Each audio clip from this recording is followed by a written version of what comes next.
The door to the roadside bar creaked open as a small figure stepped inside, letting in a beam of fading sunlight that sliced through the smoky air. The laughter stopped for just a second, enough for every pair of rough, tattooed eyes to turn toward her. She couldn't have been more than 16, maybe 17, wearing a worn-out leather jacket far too big for her frame. Her sneakers were muddy, her jeans torn, and her hair tied back in a messy ponytail. She hesitated, clutching the edges of her jacket like armor as the eyes around her filled with confusion, curiosity, and soon, laughter. It wasn't cruel at first, more the kind of disbelief that ripples through a crowd when something seems out of place. But then the laughter deepened, a few hoots echoing across the room. The Iron Wolves, one of the most feared biker clubs in the county, had never seen anyone like her walk in alone. A teenage girl, standing among grizzled men who rode steel monsters and lived by rules older than she was. The biggest of them, Tank, leaned back and barked a laugh. "What's this, a lost Girl Scout?" The room erupted again, bottles clinking, boots stomping. But the girl didn't move.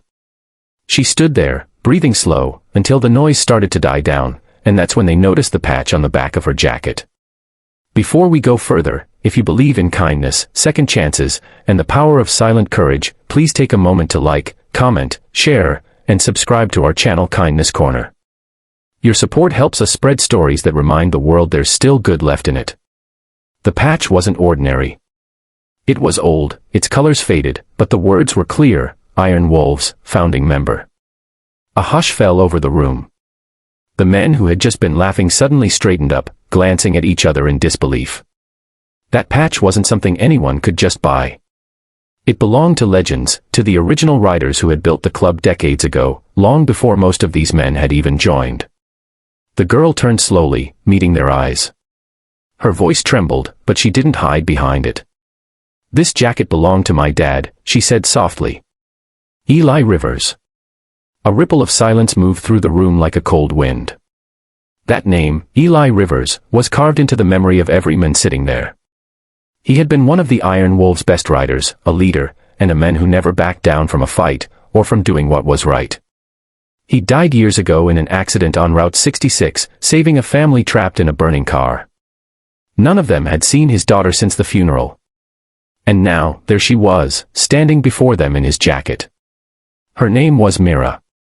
And she wasn't there to reminisce. She had come for help. Her mother's health was failing, the bills piling up, and no one in town seemed willing to lend a hand. "I didn't know where else to go," she admitted quietly. "Mom always said Dad's brothers would never let us fall."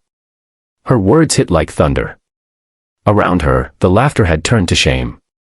These men, big, tough, loud, were suddenly quiet, their faces softening as the past came flooding back. Eli had been one of them, and they'd promised to look after his family. But promises fade when years pass, and the world keeps moving. Now his daughter stood before them, carrying both his memory and his patch. Tank, the same man who had laughed the loudest, stood up slowly.